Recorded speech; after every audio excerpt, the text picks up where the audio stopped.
The crying started softly at first, a child's muffled sobs that most people in the upscale Manhattan restaurant would politely ignore. But as the sound grew louder, more desperate, heads began to turn toward the private alcove near the back. Elena Volkov kept her eyes down, refilling water glasses with practiced efficiency. 3 years as a waitress at Bellavia had taught her the art of invisibility. See nothing, hear nothing, exist only to serve. But that crying, it pierced straight through her carefully constructed walls. She glanced toward the alcove and her breath caught. A little boy, maybe 5 years old, sat rigid in his chair, tears streaming down his face as he clutched a stuffed wolf to his chest. Across from him sat a man who commanded the room without trying, broad shoulders in a perfectly tailored black suit, dark hair swept back, a face carved from granite and shadows. His jaw was tight with barely controlled frustration as he spoke to the child in low, urgent tones. The child only cried harder. Elena's manager, Vincent, hurried past her, his face pale. "Don't go near table 7, he hissed. "That's Nikolai Orlov. You know who that is?" She didn't. But the tension radiating from Vincent told her everything she needed to know. If you're enjoying this story so far, don't forget to hit the like button and subscribe. Drop a comment telling me where in the world you're watching from. I love hearing from you. Elena should walk away, should focus on her other tables, should stay invisible like she'd trained herself to be. But the boy's sobs had shifted into something that sounded like panic, the kind of breathing that came before a full meltdown. And the man, despite his obvious power and control, looked utterly lost. Before she could talk herself out of it, Elena found her feet carrying her toward the alcove. Vincent grabbed her arm. "Elena, no!"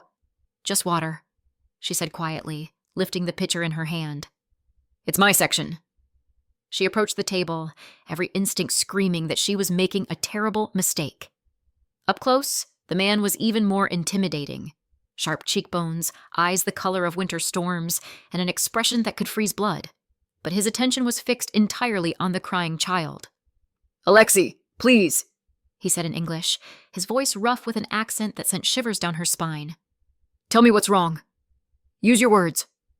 The boy, Alexei, shook his head violently, his small body trembling. Elena saw it then. The way Alexei's hands moved, fingers forming shapes even as he cried. The way his eyes darted around the restaurant, overwhelmed by stimulus, the stuffed wolf he gripped like a lifeline. She'd seen this before. Her younger brother, before the accident, used to have episodes exactly like this. Without thinking, Elena set down her pitcher and knelt beside the boy's chair, bringing herself to his eye level. Then, softly, she spoke in Russian. "Malchik, tine odin. Yazdes." "Little one, you're not alone. I'm here." The effect was instantaneous. Alexei's head snapped toward her, his tear-filled eyes wide with shock.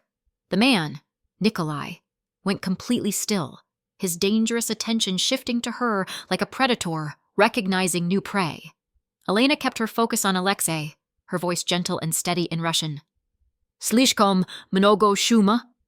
"Too much noise?" The boy nodded frantically. "Slishkom mnogo людей?" "Too many people?" Another nod. Elena reached slowly into her apron pocket and pulled out the small stress ball she kept there, a habit from her brother's difficult years. She held it up, squeezing it gently so Alexei could see. "Popróbuj ito. Pomogę z bolszymi чувствами." "Try this. It helps with big feelings." Alexei's small hand reached out tentatively, taking the ball. He squeezed it once, twice. His breathing began to slow.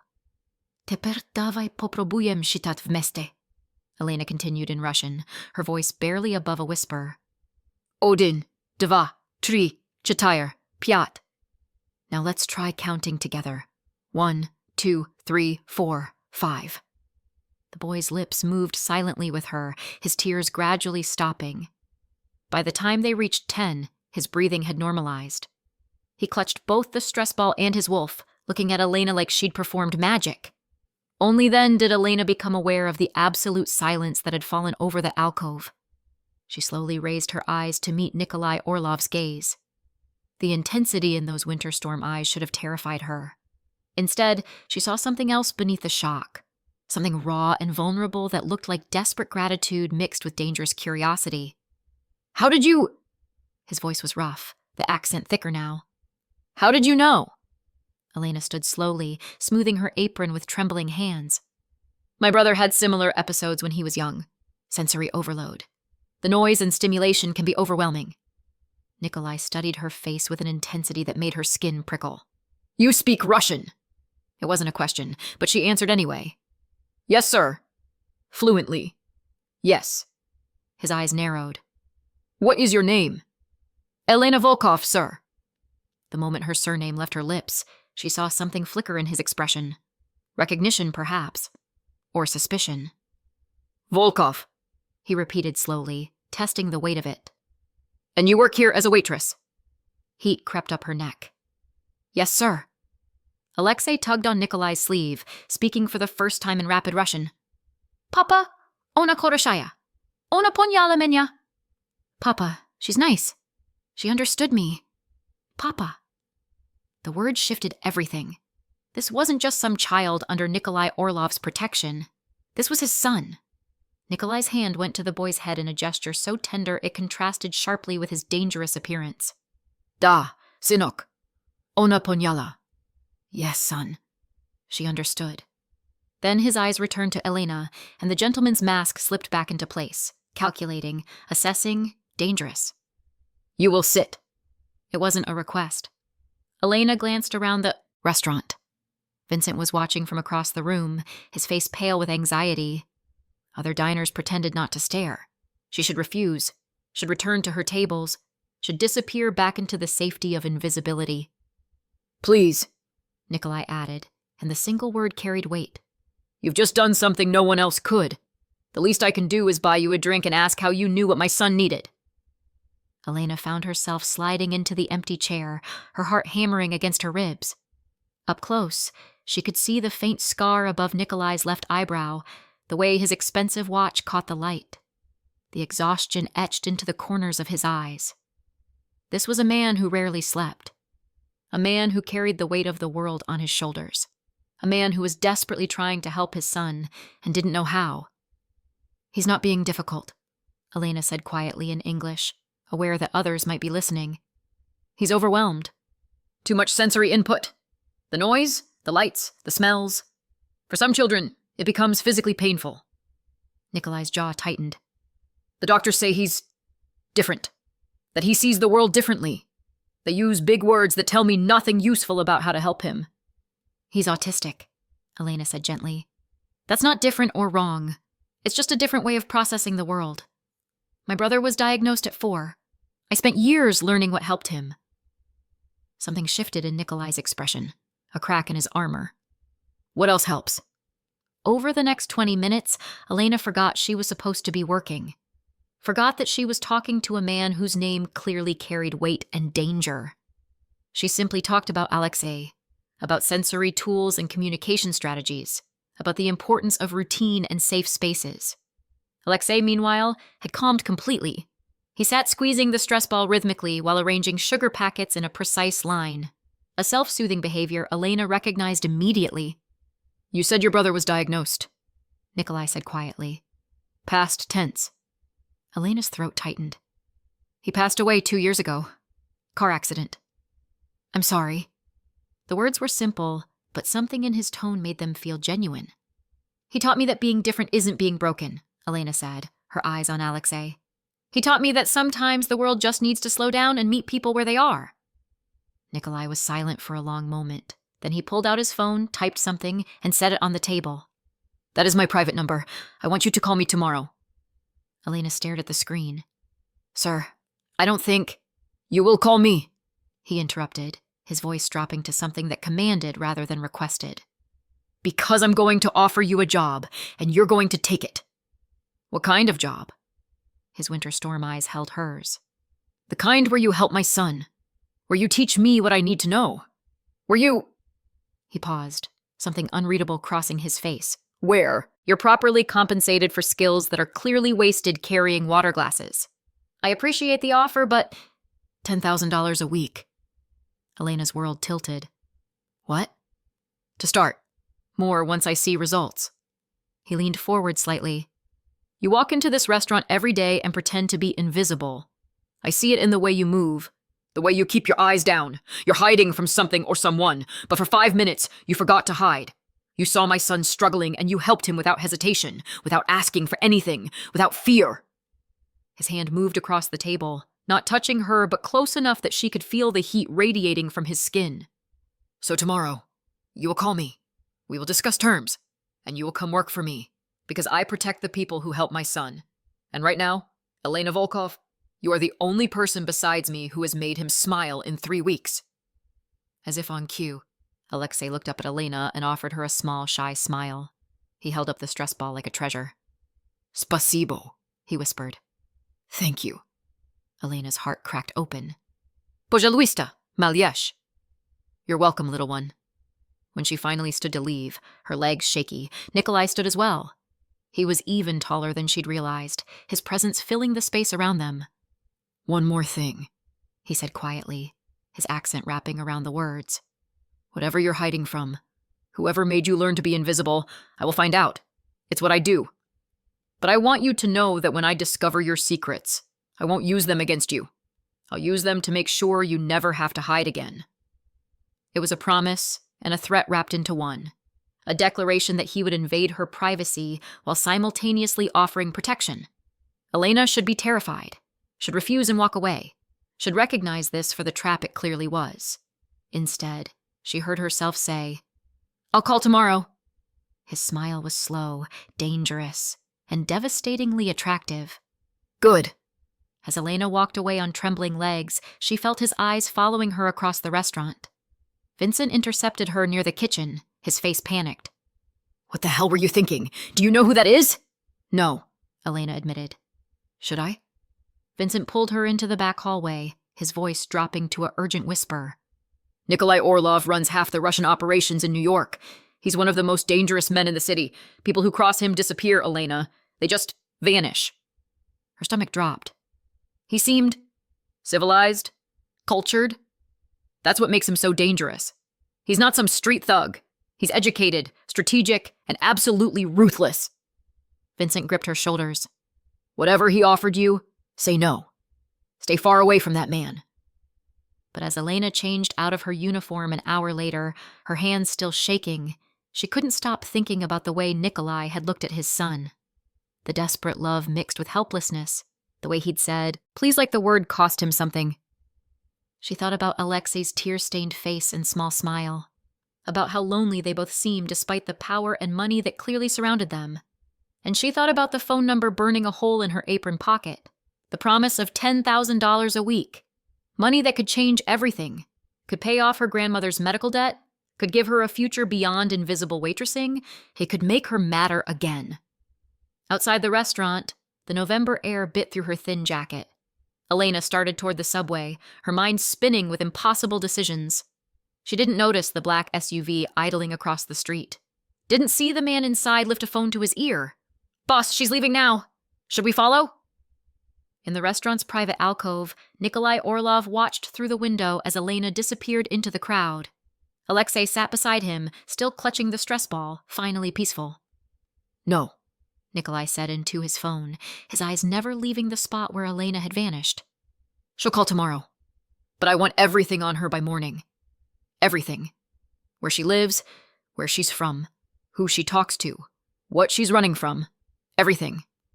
He disconnected and looked down at his son. "Tayeyo lubish, synok?" "You like her, son?" Alexei nodded emphatically. "Ona koroshaya, papa. Ona govorit nashim yazikom." "She's nice, Papa. She speaks our language. Our language. Not just Russian, but the language of understanding. The language of someone who saw Alexei as a whole person rather than a problem to solve." Nikolai's hand tightened on his glass. In his world, people approached him for 2 reasons: fear or greed. Elena Volkov had approached out of pure compassion for a crying child. She'd risked her job, exposed her skills, made herself visible, all to help a boy she'd never met. That kind of genuine goodness was rare, precious, dangerous. Because now that he'd seen her, really seen her, he couldn't unsee it. Couldn't stop wondering about the shadows in her eyes or the careful way she moved like someone used to making themselves small. Couldn't stop thinking about how her voice had gentled when she spoke to Alexei, or the way her hands had trembled when she'd stood to leave. Elena Volkov was hiding something, running from something, scared of something. By tomorrow morning, he would know what. And then he would make sure she never had to be scared again. It was a possessive thought, an obsessive thought, the kind of thought that led to dangerous places. But as Alexei leaned against his side, calm for the first time in weeks, Nikolai made a decision. Elena Volkov had just saved his son from a meltdown. She'd given Alexei comfort and understanding when doctors and specialists had failed. She'd shown Nikolai that he wasn't alone in this impossible journey of raising a child who saw the world differently. For that alone, she deserved his protection. And Nikolai Orlov always protected what was his. The question was whether Elena would call tomorrow or whether fear would win out over the opportunity he was offering. He smiled slightly, a predator's smile. She would call. He'd seen the flash of desperate hope in her eyes when he'd mentioned the money. She needed what he could provide. And whether she knew it yet or not, he needed her just as much. Elena stood outside her grandmother's apartment in Brighton Beach, staring at the phone number on the crumpled paper in her hand. 24 hours had passed since the restaurant. 24 hours of barely sleeping, of second-guessing, of remembering Vincent's warning about Nikolai Orlov. People who cross him disappear. But also remembering the desperate love in Nikolai's eyes when he looked at his son, the way Alexei had smiled at her, the promise of $10,000 a week, money that seemed impossible, life-changing, dangerous. Lenochka, you're going to wear a hole in the sidewalk. Her grandmother's voice came from the third-floor window, heavily accented Russian mixing with concern. Elena looked up at babushka Katya, the woman who'd raised her after her parents died, who'd sacrificed everything so Elena could have an education, who was now drowning in medical debt from the cancer treatments that had saved her life, but destroyed their finances. Just thinking, babushka. About that job offer you mentioned? Katya's sharp eyes missed nothing. The one you're afraid to tell me about? Elena climbed the stairs, entering the small apartment that smelled of black tea and the cabbage soup simmering on the stove. Katya sat in her worn armchair, knitting needles clicking rhythmically. It's complicated, Elena said, sinking onto the threadbare couch. Complicated means dangerous or illegal. Which is it? Neither. Maybe both. I don't know. Elena ran her hands through her dark hair. A man offered me a job helping his son. The boy is autistic, and I was able to calm him down when no one else could. He wants to hire me as, I don't even know what. A nanny? A specialist? He wasn't specific. How much? Katya's practical nature cut through the confusion. 10,000 a week. The knitting needles stopped. Lenochka, that's not a job. That's a trap. No one pays that much money for honest work. I know, but babushka, think about what we could do with that money. Your medical bills, my student loans from before you had to drop out of Columbia to work 3 jobs keeping me alive? Katya's voice sharpened. I didn't survive cancer, so you could sell yourself to some criminal with too much money. You don't know he's a criminal. And you don't know he isn't. Katya set down her knitting, her weathered face stern. What's his name? Elena hesitated. Nikolai Orlov. The color drained from Katya's face. Bože moi. My God. You know him? I know of him. Everyone from Brighton Beach knows of the Orlovs. Katya crossed herself. His father, Dmitry Orlov, was one of the most powerful pahan in New York. Controlled shipping, construction, protection, everything. Ruthless man. Died 5 years ago, and Nikolai took over. They say the son is even more dangerous because he's smarter, colder, strategic. Elena's stomach twisted. He has a little boy, Alexei. He was crying in the restaurant, overwhelmed, and I couldn't walk away. Something in Katya's expression softened. You have your mother's heart. She couldn't walk away from suffering either. It's what got her killed. The old wound ached. Elena's parents had been aid workers, killed in a conflict zone when she was 8. Her brother had been 6. Babushka had taken them both in, raised them with stories of courage and compassion. Then Dmitry had died in a car accident 2 years ago, and Elena's world had shattered again. I know it's dangerous, Elena said quietly. But babushka, we're drowning. You need follow-up treatments we can't afford. I'm working 60 hours a week at 3 different jobs, and we're still falling behind. This could be our way out. Or your way into something much worse. Elena's phone buzzed. An unknown number. Her heart leapt into her throat. You said you'd call. I'm not a patient man. No. It's him, she whispered. Katya was quiet for a long moment. Then she sighed, the sound heavy with resignation and worry. Your mother would tell you to follow your heart. Your father would tell you to be smart. I'm telling you that if you do this, you keep your eyes open. You trust no one completely.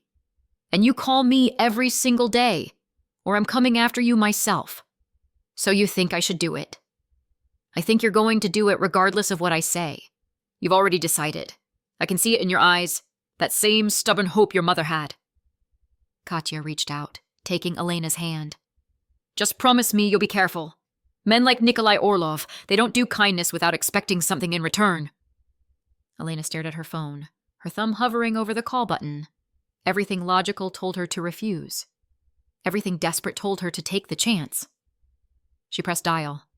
He answered on the first ring. I was beginning to think you changed your mind. His voice, deep, accented, commanding, sent shivers down her spine. I'm calling as promised. Good. My driver will pick you up in 1 hour. We have things to discuss. Wait, I haven't agreed to... You called, Elena. That means you're interested. Now we negotiate terms. A pause. Unless you'd prefer to discuss this over the phone while your grandmother listens? Her blood ran cold. He knew about Katya. Had probably known before she'd even left the restaurant yesterday. 1 hour, Nikolai continued. Wear something comfortable. We'll be at my home, and Alexei will want to see you. He's been asking about the nice lady with the magic ball all morning. The line went dead. Elena stared at her phone, then at her grandmother. He knew you were here. Knew I was with you. Of course, he did. Men like that know everything. Katya stood, moving to her bedroom. She returned with a small icon of St. Nicholas. Take this, for protection. Elena clutched the icon, its metal warm from her grandmother's hands. I love you, babushka. I know, Devochka. That's what scares me. The black SUV that arrived exactly 1 hour later was luxury incarnate. Leather seats, tinted windows, a driver who opened her door with military precision and said nothing during the entire 30-minute drive. They headed uptown, past neighborhoods Elena rarely entered, until they reached the Upper East Side. The SUV pulled up to a pre-war building that screamed old money and power. A doorman nodded respectfully as she was escorted inside. The private elevator required a keycard. The penthouse it opened into stole Elena's breath. Floor-to-ceiling windows overlooked Central Park. Modern art hung on pristine walls. Everything was elegant, expensive, and intimidating, except for the toy trucks scattered across the marble floor and the child-sized table covered in crayons and paper. Elena! Alexei's voice came from somewhere deeper in the apartment. A moment later, the boy appeared, running toward her with a huge smile. He stopped just short, remembering himself, and held up the stress ball she'd given him. Look! I still have it! Elena knelt down, bringing herself to his level. I'm so glad, Alexei. Have you been using it when things feel too big? He nodded enthusiastically, then signed something with his hands, one of the ASL signs for thank you that her brother used to use. You sign? Elena signed back, surprised. Alexei's eyes widened with delight. He signed rapidly. Papa is teaching me. Words are hard sometimes. Signs are easier. That's wonderful, Elena signed and spoke simultaneously. Your papa is very smart. He is also standing right here, feeling somewhat inadequate at understanding only half of what you just communicated. Elena straightened quickly, heat flooding her face. Nikolai stood in the doorway of what looked like a study, dressed more casually than yesterday. Dark jeans, a black sweater that emphasized his broad shoulders, barefoot. Somehow the informality made him more dangerous, not less. You know sign language, he said, moving into the room with predatory grace. My brother was nonverbal sometimes when he was overwhelmed. We learned ASL as a family. Elena kept her voice steady despite her racing heart. It's an excellent tool for children like Alexei, who sometimes find spoken language challenging. Something flickered in Nikolai's expression. Respect, perhaps. Or calculation. You continue to surprise me, Elena Volkov. He gestured toward a seating area near the windows. Alexei, why don't you show Elena your drawings while I make coffee? The boy grabbed her hand with surprising trust, pulling her toward his art table. For the next 10 minutes, Elena genuinely forgot why she was there, lost in Alexei's enthusiastic explanations of his drawings, wolves, his favorite, stars, his papa's big building where he worked. He's usually very wary of strangers, Nikolai said quietly, appearing with 2 coffee cups. He handed her one, perfectly prepared with just enough cream, exactly how she'd made it for herself at the restaurant. He'd been watching, cataloging, learning. Children often sense when someone genuinely sees them, Elena said, accepting the cup, rather than seeing their diagnosis or their differences. Nikolai's jaw tightened. Most people see only the difficulty, the inconvenience. His mother. He stopped, glancing at Alexei, who was absorbed in his drawing. We should talk privately. Alexei, Elena and I need to have grown-up conversation. Maria will be here in a moment. As if summoned, an older woman appeared, kind-faced, wearing an apron. Come, Alexeichka, let's have your snack. Once they were alone, Nikolai's entire demeanor shifted. The father disappeared, replaced by something harder, more dangerous. Sit, he said, gesturing to the leather sofa. Elena sat, nerves singing with tension. Nikolai took the chair across from her, close enough that she could see the silver threading through his dark hair at his temples, the calculating intelligence in those winter storm eyes. I had you investigated, he said bluntly. Elena Mikhailovna Volkov, 26 years old. Parents were Mikhail and Tatiana Volkov, aid workers killed in Syria when you were 8.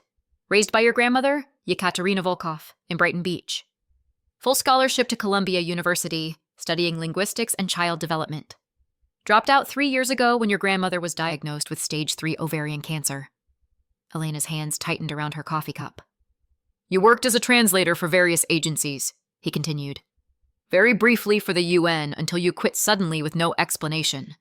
After that, 3 waitressing jobs, a stint as a hotel housekeeper, current employment at Bellavia. You speak Russian, English, Spanish, French, Mandarin, and ASL fluently. Your grandmother owes $87,000 in medical debt. You owe $62,000 in student loans. You live on less than $30,000 a year total. The clinical recitation of her failures made Elena's throat tight. You asked what I was hiding. Now you know, crushing debt and broken dreams. Not very mysterious. That's not what you're hiding. Nikolai leaned forward. You quit the UN job 3 months into it. According to their records, you were excellent at your work. Why quit? Elena's stomach nodded. Personal reasons. Not good enough. It's all you're getting. Something dangerous flashed in his eyes. Elena, if you work for me, I need to know what threats might come from your past. Who you might have angered. What secrets someone might use against you. I didn't anger anyone.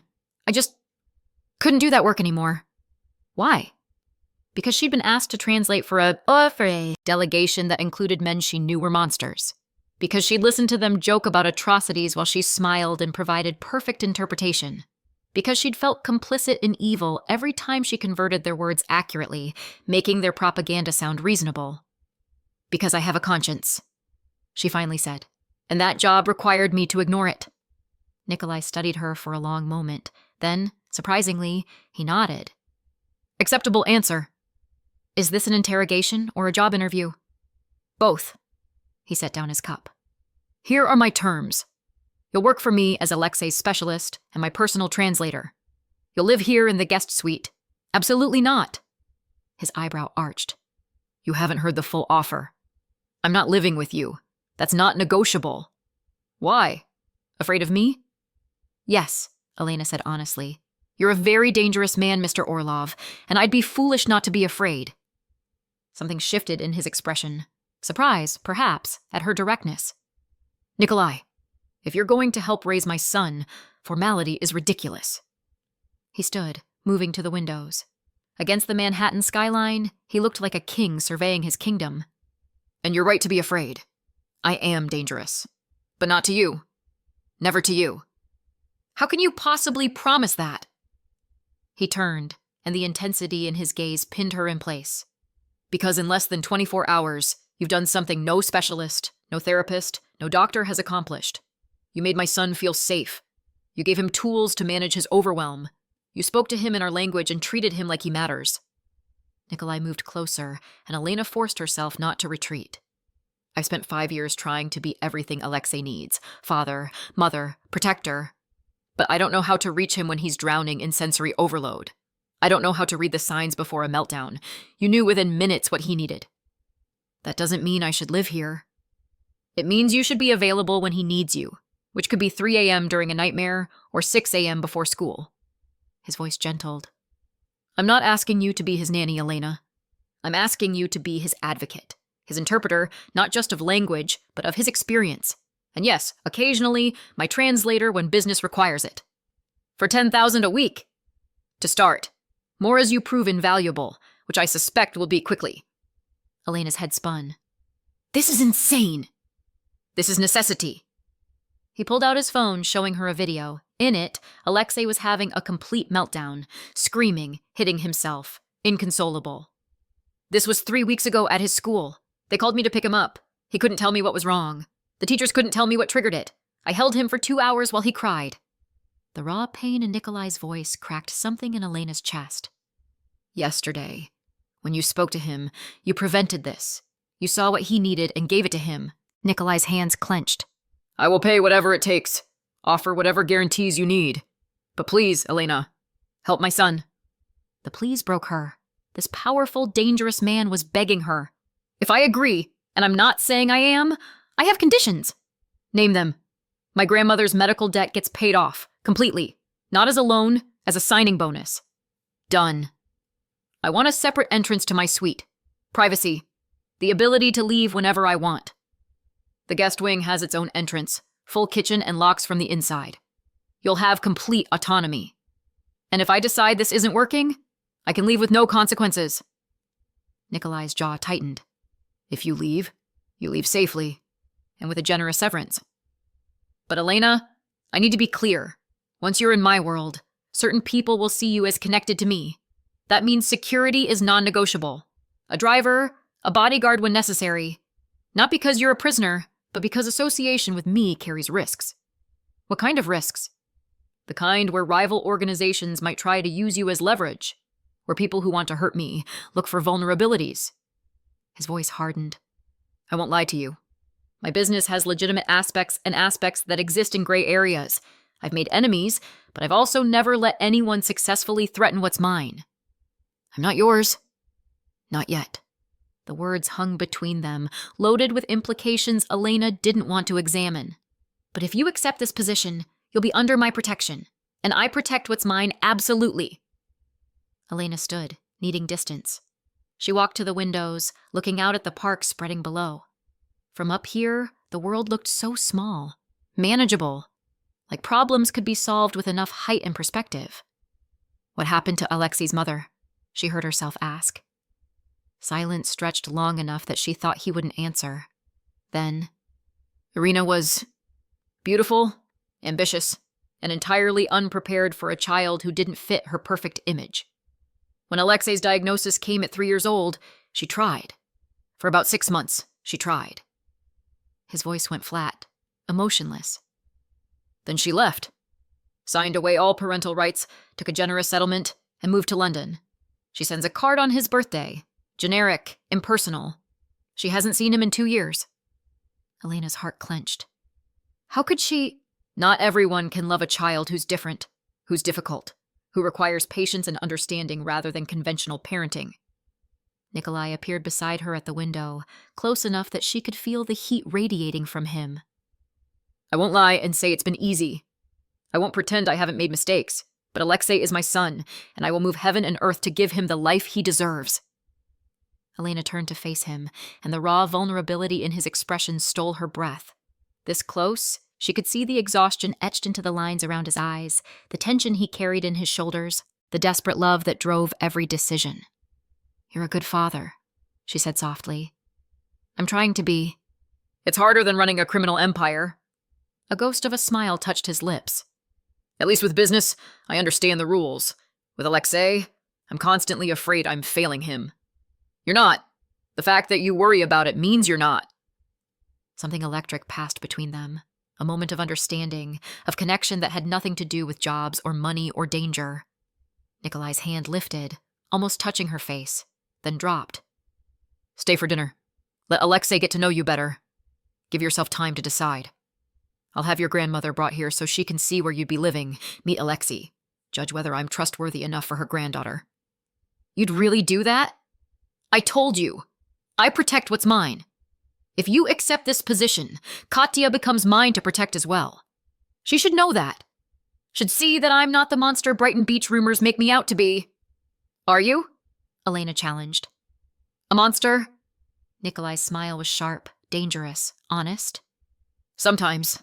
When necessary. But never with children. Never with people who show genuine kindness without expectation of reward. And never, ever with you. You can't promise that. You don't even know me. I know enough. His winter storm eyes held hers.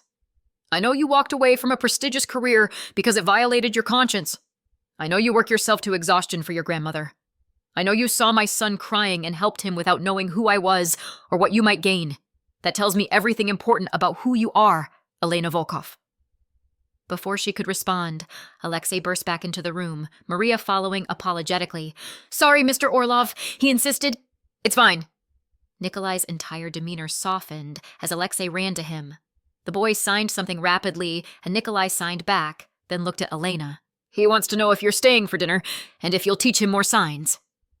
Elena looked at Alexei's hopeful face, at Nikolai's carefully controlled expression that couldn't quite hide his own hope, at the life she could have here. Dangerous, complicated, impossible. She thought about her grandmother's medical debt, her own crushing student loans, the 3 jobs that still weren't enough, about the way Alexei had smiled at her, about the desperate love in a dangerous man's eyes when he looked at his son. Yes, she heard herself say. I'll stay for dinner. Alexei's whoop of joy was so pure, so unguarded, that both adults couldn't help but smile. But I'm not agreeing to the job yet, Elena added quickly. I'm just considering. Nikolai's smile was slow, predatory, and devastatingly certain. Of course. You're considering. But they both knew she'd already decided. She just hadn't admitted it yet. If you're hooked on this story, make sure to subscribe and turn on notifications so you never miss an upload. Your support means everything and helps me bring you more emotional stories like this one. Dinner was surprisingly normal. Maria prepared traditional Russian dishes, pelmeni, borscht, black bread with butter. Alexei chattered in a mix of Russian, English, and sign language, showing Elena his favorite things, his collection of wolf figurines, his weighted blanket, his noise-canceling headphones. Nikolai watched it all with an expression Elena couldn't quite read. Relief mixed with something deeper, more complex.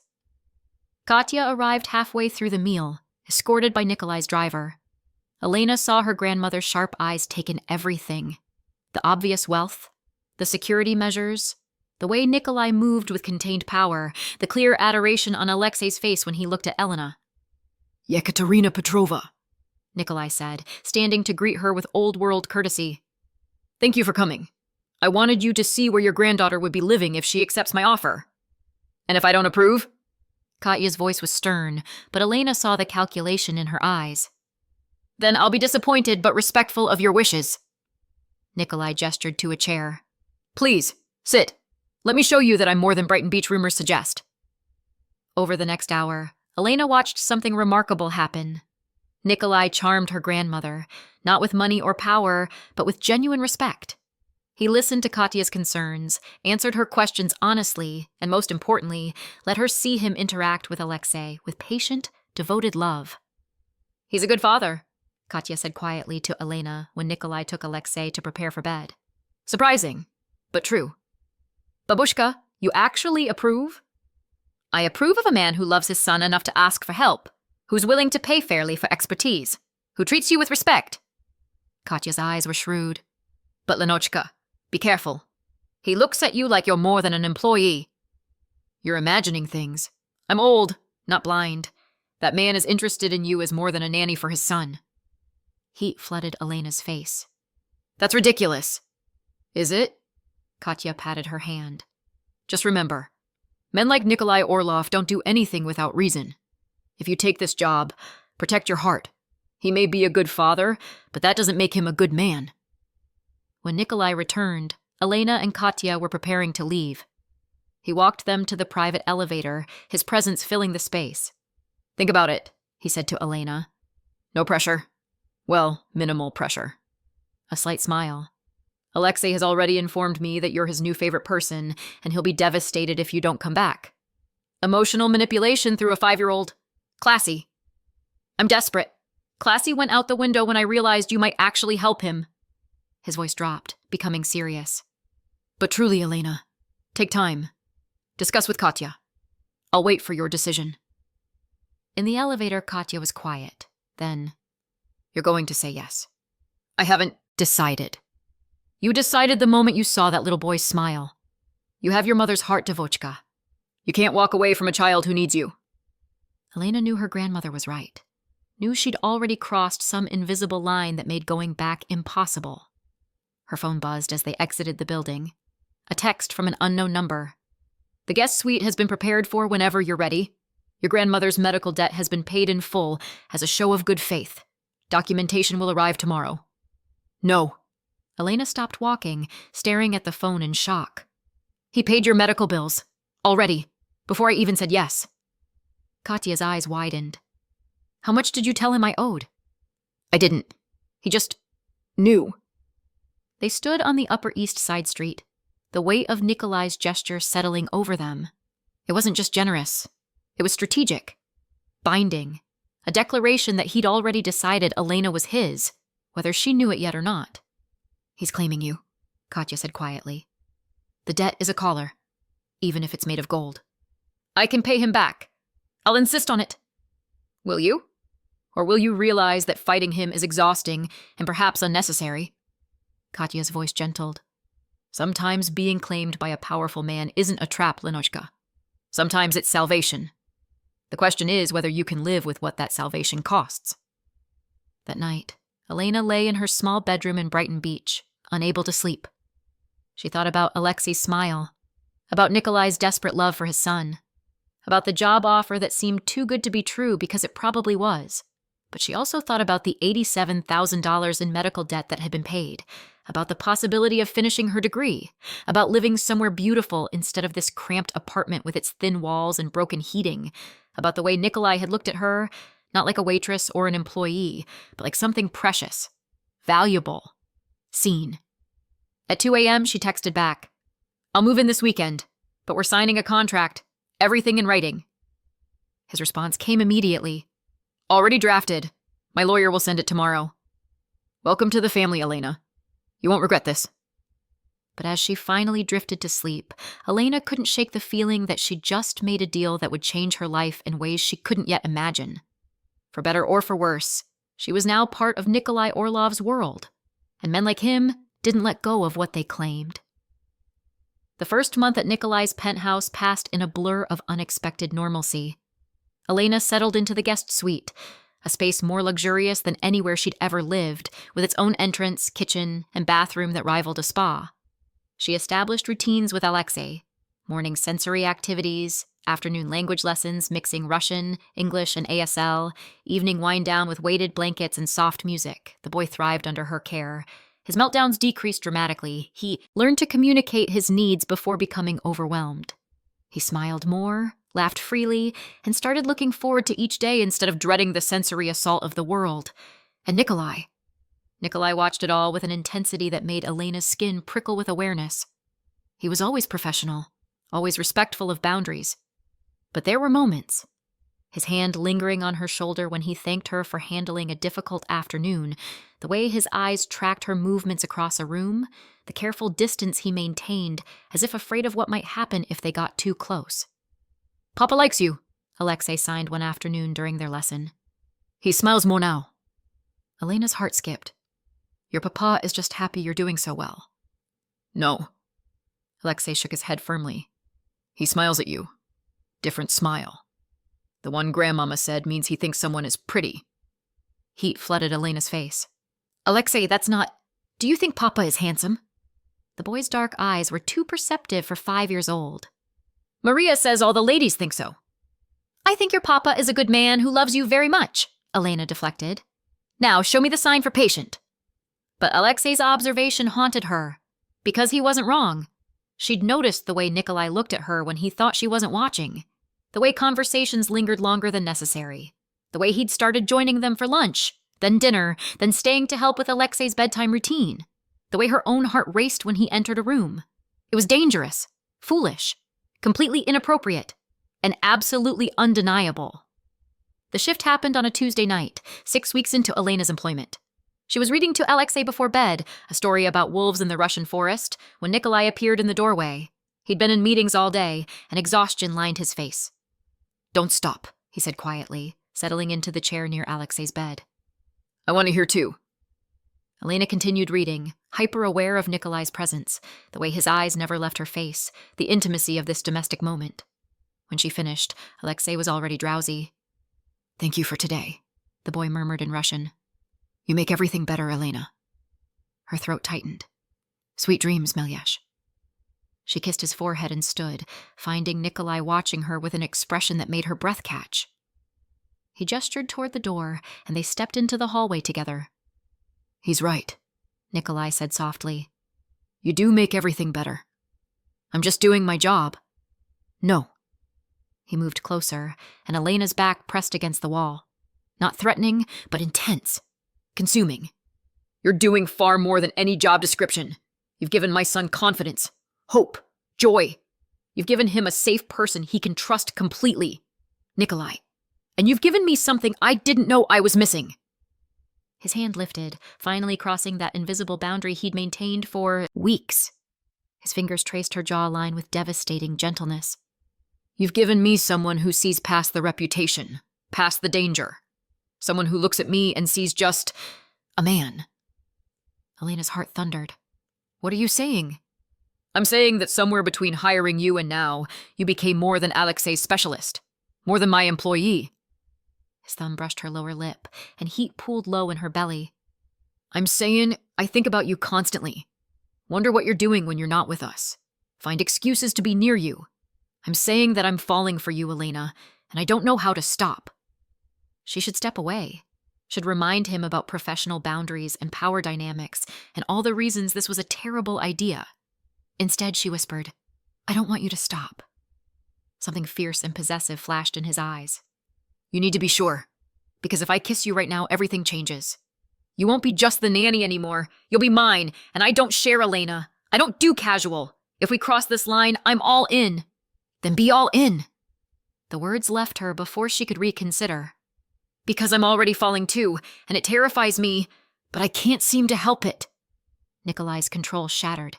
He kissed her like a man starving, his hands framing her face as his mouth claimed hers with desperate intensity. Elena melted into him, her fingers gripping his shirt, drowning in the taste and feel of him. When they finally broke apart, both breathing hard, Nikolai rested his forehead against hers. "I won't let anything hurt you. You understand that? You're mine now, and I protect what's mine with everything I have. I can protect myself. I know, but you don't have to anymore. That's what I'm offering you. Partnership. Safety. A place where you never have to be invisible again." Elena's eyes burned with unexpected tears. "Why me? You could have anyone." "Because you're real. Because you help my son without expecting anything in return. Because you look at me and see past the monster everyone else fears." His hands tightened on her face. "Because when you smile, my entire world gets brighter. And I've lived in darkness so long, I've forgotten what light felt like." She kissed him again, softer this time, pouring everything she felt into it. The fear and hope and desperate longing she'd been trying to ignore. They stood in the hallway, wrapped around each other, while Alexei slept peacefully on the other side of the wall. For one perfect moment, Elena let herself believe this could work, that she could have this impossible thing, love with a dangerous man who looked at her like she hung the moon. Then her phone rang. The number was blocked, but something made her answer. "Hello? Elena Volkov." The voice was male, Russian accented, unfamiliar. Or should I say, the woman warming Nikolai Orlov's bed while pretending to care for his damaged son. Ice flooded her veins. Nikolai's entire body went rigid, his expression shifting from tender to lethal in a heartbeat. He plucked the phone from her hand, putting it on speaker. "Who is this?" His voice was arctic. Someone who knows what you value, Orlov. The question is, how much is she worth to you? If you touch her, I haven't touched her yet, but I could, at any time. She takes the same route to her grandmother's every Sunday, stops at the same coffee shop. Such predictable habits. Nikolai's hand found Elena's, gripping tight enough to hurt. Name your price. The shipment you intercepted last week. Return it, plus 20 million in compensation.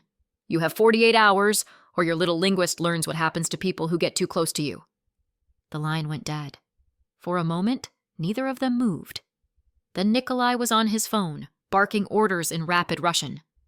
Marco, Security Protocol Alpha. Lock down the building. No one in or out without my approval. Boris, I need every camera within 5 blocks of Katya Volkov's apartment. And get me everything on who knew about that shipment. He turned to Elena, and the fear in his eyes was more terrifying than the threat. Pack a bag. You're not leaving this building until I find who made that call. My grandmother is already being moved here. I have a team en route. He cupped her face, his thumb stroking her cheek. I told you. I protect what's mine. That includes Katya. Nikolai, what shipment? What did you... Later. Right now, I need you safe. He kissed her hard, desperate. I need to make calls. Stay in your suite. Don't open the door for anyone except me or Marco. Understand? Elena nodded numbly. The tender moment from minutes ago felt like a lifetime away, replaced by the cold reality of what loving Nikolai Orlov actually meant. She was a target now, a weakness to exploit, a weapon to use against him, exactly what Vincent had warned her about. The next 24 hours were a masterclass in controlled chaos. Katya arrived with 2 of Nikolai's men, furious and frightened in equal measure. Elena's suite became a fortress, with guards posted outside and security measures she didn't fully understand, but that Nikolai assured her were comprehensive. Alexei sensed the tension immediately. He became withdrawn, clutching his wolf figurine and refusing to speak.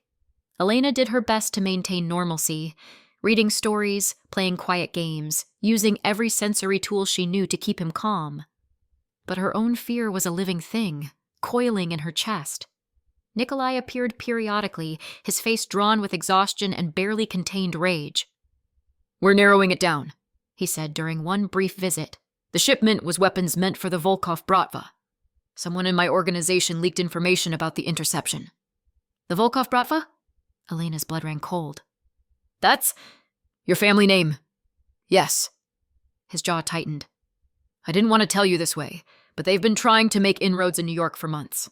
Your father's cousin, Dmitry Volkov, runs the organization from Brighton Beach. When I found out your connection, I had you investigated thoroughly to ensure you weren't a plant. The betrayal stung. You thought I was a spy? I thought you were too perfect to be coincidence. A woman who speaks Russian, who appears exactly when I need her, who has the right last name. He moved closer, his hands framing her face. But everything checked out. Your family hasn't had contact with Dmitry's branch in decades. You're clean, Elena. I know that now. But they know about me. They know I'm here, which means someone in my organization is feeding them information. His eyes were winter cold. And when I find out who, they'll wish they'd never been born. The violence in his voice should have frightened her. Instead, she felt something else. The dark satisfaction of knowing he'd destroy anyone who threatened them. What was she becoming? Nikolai, maybe I should just leave. If I'm not here, they can't use me against you. No. The word cracked like a whip. You're not leaving. You're not running. You're mine, Elena, and I don't surrender what's mine. Ever. He kissed her fiercely, his hands tangling in her hair. I'm going to end this. Tonight. But I need you to promise me you'll stay here. Keep Alexei calm. Trust that I'll come back to you. What are you going to do? What I should have done weeks ago. Send a message so clear that no one will ever threaten you again. Nikolai left at midnight with 6 of his best men. Elena watched from the window as they departed in 3 black SUVs, her stomach twisted with dread. Katya sat knitting in the corner, her fingers moving with determined precision. He'll come back. Men like him always do. How can you be so sure? Because he has too much to live for now. You, Alexei.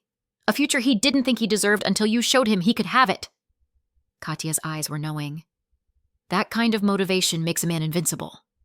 Elena moved to check on Alexei, finding him awake despite the late hour. Can't sleep, Malyash?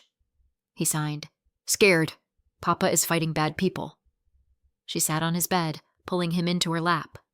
Your papa is very strong and very smart. He'll be okay. Promise? Elena thought about all the promises she'd made and broken in her life, about the uncertainty of loving a man who lived in violence, about the terror of not knowing if Nikolai would walk back through that door. But looking at Alexei's frightened face, she pushed her own fear aside. I promise. Your papa loves you too much to not come home. They sat together in the darkness, waiting. Elena dozed fitfully, jerking awake at every sound. Katya made endless cups of tea. The night stretched like taffy, each minute an eternity. At 4:47 a.m., her phone buzzed. It's done. The threat is eliminated. I'm coming home to you. No relief flooded through her so powerfully she nearly sobbed. Alexei felt her tension release and looked up questioningly. Papa's coming home, she signed. The boy's smile was radiant. 30 minutes later, the elevator chimed. Elena's heart leapt as Nikolai entered. Exhausted, his suit jacket missing, a cut above his eyebrow that hadn't been there before, but alive, whole, home. Alexei ran to him, and Nikolai swept his son into his arms, holding him tight. His eyes found Elena's over the boy's head, and the raw emotion there stole her breath. I love you, he mouthed. I love you too, she mouthed back. After Alexei returned to bed and Katya retreated to her room, Nikolai pulled Elena into his office. He closed the door and immediately had her in his arms, kissing her like she was oxygen and he'd been drowning. It's over, he murmured against her lips. Dmitri Volkov and I have come to an understanding. He's withdrawing his men from New York permanently. The leak in my organization has been addressed. No one will threaten you again. What kind of understanding? The kind where he realized that killing me would trigger a war he couldn't win, and I have documentation of his operations that could bring his entire empire down. Nikolai's hands tightened on her waist. We made a deal. He stays out of my territory. I don't destroy his. Simple. And the traitor in your organization? His expression went cold. No longer a problem. Elena knew she shouldn't ask for details, knew some things were better left unknown. But she needed to understand what loving this man meant. Did you kill them? No, but they've been relocated to a place where they can't cause harm. He cupped her face. I told you, Elena, I'm trying to be better than my father. That doesn't mean I'm soft. It means I'm strategic. Death is messy and creates vendettas. There are other ways to neutralize threats. She should be horrified. Should recognize this as proof that he was exactly the monster people said he was. Instead, she felt safe, protected, cherished by someone powerful enough to move mountains and wise enough to know when not to.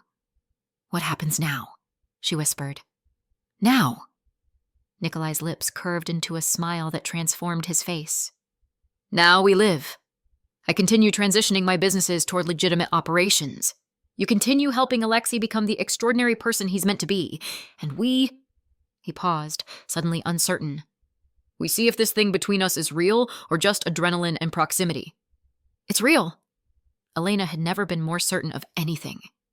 I don't know if it's smart or safe or any of the things it should be, but it's real. Then stay. Not as an employee. As my partner. As Alexei's. He searched for the right word. As his mother figure, if you're willing. As the woman I'm falling more in love with every day. Tears burned Elena's eyes. That's a lot of responsibility. You've been carrying it for weeks already. I'm just asking you to make it official. He pulled a small box from his desk drawer, and Elena's heart stopped. I'm not proposing. Not yet. That would be rushing things even by my intense standards. But I want you to have this. He opened the box to reveal a delicate necklace, a pendant shaped like a wolf, its eyes tiny diamonds that caught the light. For protection. In Russian tradition, the wolf is a guardian. Fierce, loyal, protective of its pack. He lifted the necklace, moving behind her to fasten it around her neck. Your pack now, Elena. Mine and Alexei's. That means we protect you, and you protect us. Partnership in everything. Elena touched the pendant, feeling the weight of his promise settle around her neck. I accept. Good. Nikolai turned her to face him. Because I have plans for us. Long-term plans. Plans that involve you finishing your degree, Alexei starting a specialized school where his gifts are celebrated, and me proving I can be the man you deserve. You already are. Not yet. But I will be. He kissed her softly. For you and Alexei. I'll be anything I need to be. 3 months later, Elena stood in the courtyard of a specialized school for children with autism and sensory processing differences. Alexei was inside, laughing with other children who understood him, who communicated in signs and pictures and words without judgment. He's thriving, Nikolai said, appearing beside her with 2 coffee cups. He handed her one, perfectly prepared, exactly how she liked it. Because of you. Because of us, Elena corrected. You're the one who found this school, who funded their expansion, who made sure every child here has access to the support they need. It was true. In 3 months, Nikolai had transformed. His legitimate businesses were expanding rapidly while his gray area operations quietly wound down. He'd established a foundation for children with developmental differences, funding research and support programs across the city. He was becoming the man he'd always wanted to be, piece by piece. And Elena was becoming someone she'd never imagined, confident, valued, loved absolutely. I have something to ask you, Nikolai said, setting down his coffee. His hand went to his pocket, and Elena's breath caught. Nikolai, let me do this properly. He dropped to one knee right there in the courtyard, pulling out a ring box. Elena Mikhailovna Volkov, you walked into my life when I needed you most. You saw past my reputation to the man underneath. You gave my son confidence and joy. You gave me hope that I could be more than my father's legacy. His hands trembled slightly as he opened the box, revealing a stunning diamond ring. Elegant, classic, perfect. I'm not a good man. I've done things I can't take back. But I'm trying to be better. For you. For Alexei. For the life I want us to build together. His winter storm eyes held hers. Marry me. Be my partner in everything. Help me raise our son. Because he's ours now, in every way that matters. Build this impossible, beautiful life with me. Elena's eyes burned with tears. Around them, parents and staff had stopped to watch, but she barely noticed. Her entire world had narrowed to the man kneeling before her, offering everything he was and could be. Yes, she whispered. Yes to all of it. Nikolai's smile was incandescent. He slid the ring onto her finger and stood, pulling her into his arms. When he kissed her, she heard applause and laughter, but it all faded beneath the feeling of being exactly where she belonged. When they finally pulled apart, Alexei was standing in the doorway of the school, having somehow sensed the important moment. He ran to them, and they both knelt to embrace him. Elena's going to be my mama, he signed hopefully. If you want me to be, Elena signed back, her heart overflowing. Alexei's answer was to throw his arms around her neck, holding tight. Over his head, Elena met Nikolai's eyes and saw her own joy reflected back. This wasn't the life she'd planned. It wasn't safe or conventional or anything she could have predicted, but it was hers. The wedding took place 6 months later in a small ceremony at the penthouse, with only close family and friends. Katya cried throughout, muttering prayers of gratitude that her granddaughter had found such impossible happiness. Alexei served as ring-bearer, proud and beaming in his small suit. He'd been practicing his role for weeks, determined to be perfect for his parents' special day. As Elena walked down the makeshift aisle in a simple silk gown, Nikolai's expression was everything. Love, awe, fierce possessiveness, and tender vulnerability all at once. You're late, he murmured when she reached him. By 30 seconds. Longest 30 seconds of my life. He took her hands. I was afraid you'd realized what a terrible idea this is and run. Where would I run? You're my home now. The ceremony was short, conducted in both Russian and English. When the officiant pronounced them married, Nikolai kissed her like she was his salvation. Because she was. That night, after the small reception had ended and Alexei was asleep, Nikolai carried Elena to their bedroom. He made love to her with reverent intensity, as if she were precious and fragile and infinitely strong all at once. My wife, he murmured against her skin. My partner. My everything. My husband, she breathed back. My protector. My love. They fell asleep tangled together, the wolf pendant nestled between them, a symbol of loyalty, protection, and the fierce love that had brought them together against all odds. 2 years later, Elena stood in the nursery of their expanded penthouse, rocking a 6-month-old baby girl with Nikolai's dark hair and her warm eyes. Alexei, now 7, sat nearby practicing his reading, a skill that had once seemed impossible, but that he'd mastered with patient support. Mama, is Sonia asleep yet? He asked in perfect spoken English, another milestone that filled Elena with pride. Almost, Malyash. Nikolai appeared in the doorway, still in his suit from the board meeting of his now entirely legitimate import-export company. He'd done it, fully transitioned away from his father's criminal legacy into something legal and prosperous. He moved to Elena, wrapping his arms around her and their daughter. My 3 favorite people in one room. 4, Alexei corrected, signing as he spoke. I'm here too. 4, Nikolai agreed, pulling Alexei into the embrace. My entire world.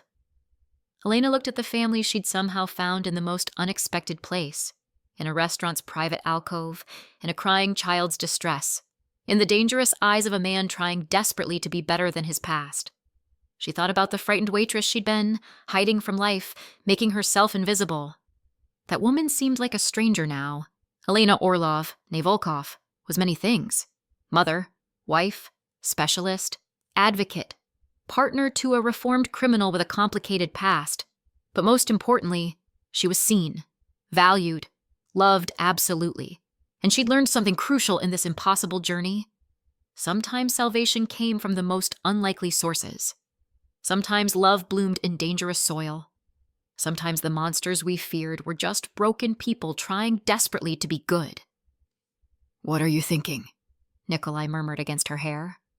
That I'm grateful. That I love you. That I wouldn't change a single moment of how we found each other. Not even the death threats? Not even those. She smiled up at him. They led to this. To us. To everything that matters. Nikolai kissed her softly, Sonia cooing between them, Alexei leaning against their legs. The Manhattan skyline glittered beyond the windows, but Elena barely noticed. Her world wasn't out there anymore. It was here, in this room, with this impossible family she'd fought for and claimed and built from nothing but hope and desperate love. The waitress who spoke Russian to comfort a crying boy had found her home, her purpose, her people, and the Mafia boss who'd frozen at those words, who'd recognized something precious and fought to keep it, had found his redemption. Together, they'd created something beautiful from darkness, something worth protecting with everything they had. Forever. Thank you so much for watching until the end. If you loved this story, check out the other videos on your screen now. I think you'll really enjoy them.